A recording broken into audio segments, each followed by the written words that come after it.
this is where we can really see Barack Obama's commitment to the pro-choice, pro-abortion movement.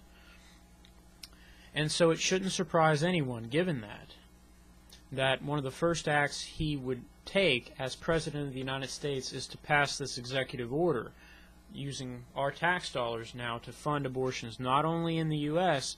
but around the world.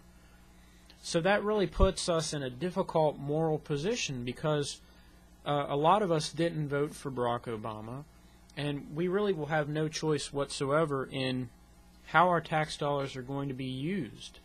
So this April, when we pay Uncle Sam, we fill out our tax forms, we do so fully aware that some percentage of that money will likely be used to fund abortions overseas, to terminate the lives of children in other countries. And for me, that's a pretty sobering thought. And I would think not just for Christians, but for a lot of people, that would be some issue of concern. But let's look at abortion in more general terms.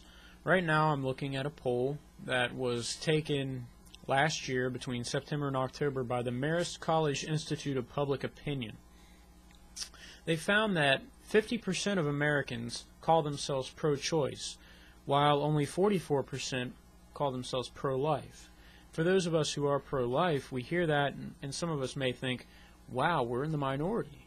The majority of Americans support abortion rights, which technically is true. But the interesting thing that this survey revealed is that the term pro-choice has a lot of different meanings to the people who take that label.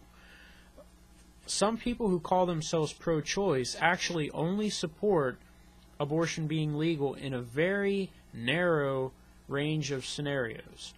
The life of the mother, when we have rape and incest involved.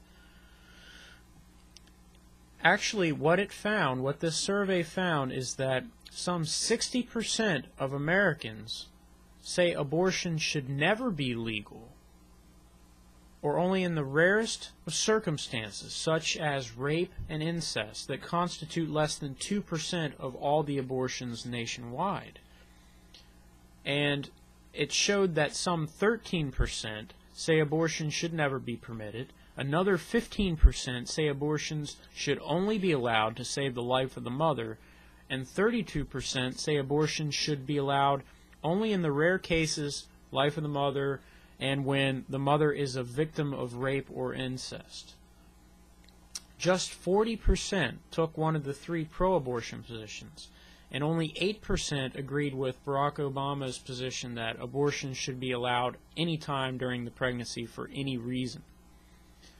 So basically we have very mixed thoughts in America about when abortion should be legal and when it should be illegal. But the key here is that the majority of Americans actually disagree with the view that abortion should be legal at any time. And this is the key, because when we're discussing abortion politics in America, there is a lot of common ground that if we really wanted to, we could come together and craft a law that would make more sense than what we have today under Roe v. Wade, where basically abortion is legal as long as the child is not yet viable, or even after the child is viable if it affects the health of the mother.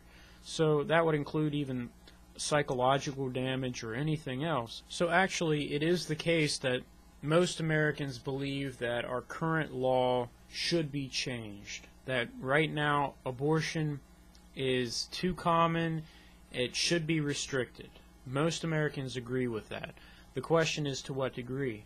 But we do have a lot of common ground here, because again, rape, incest, life of the mother, they only make up 2% of the actual abortions taking place. The other 98% are pretty much for birth control, basically just birth control. And vast majority of Americans think that abortion should not be legal for birth control.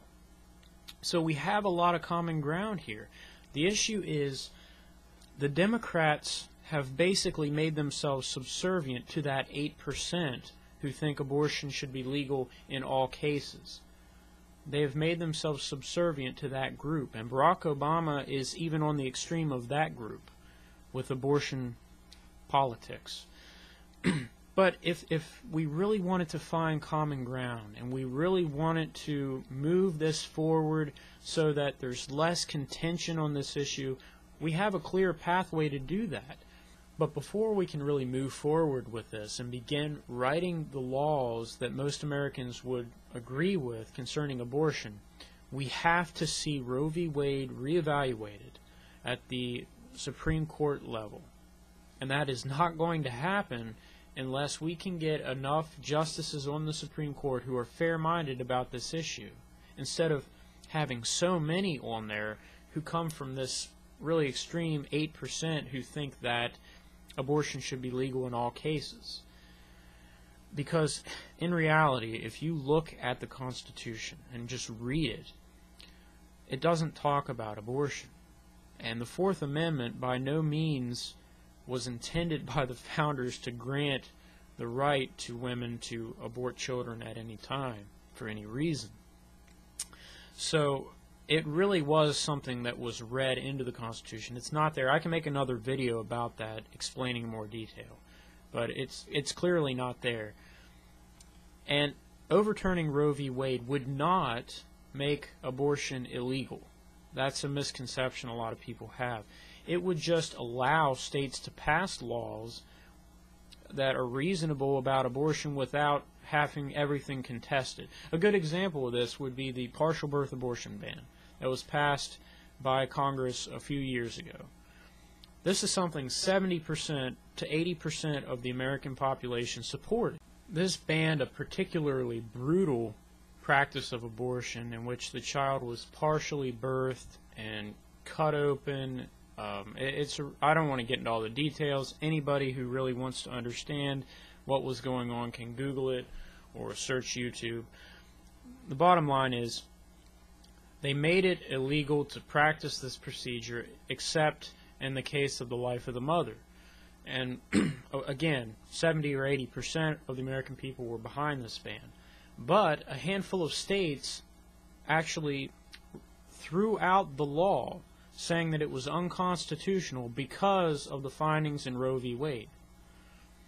So it went all the way to the Supreme Court, and thankfully it stood up as a constitutional law because President Bush was able to get some people on the Supreme Court who are rational when it comes to abortion.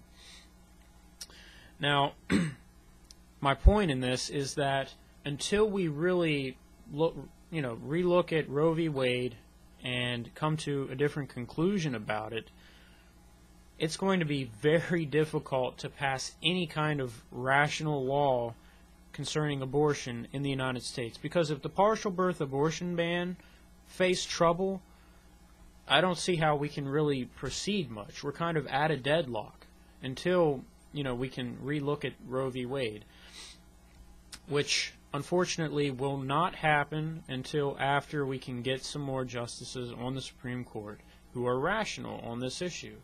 And Obama will not appoint them. I guarantee you, if he appoints justices to the Supreme Court, which he probably will have the opportunity to do, they will come from the very extreme on this issue and many other issues.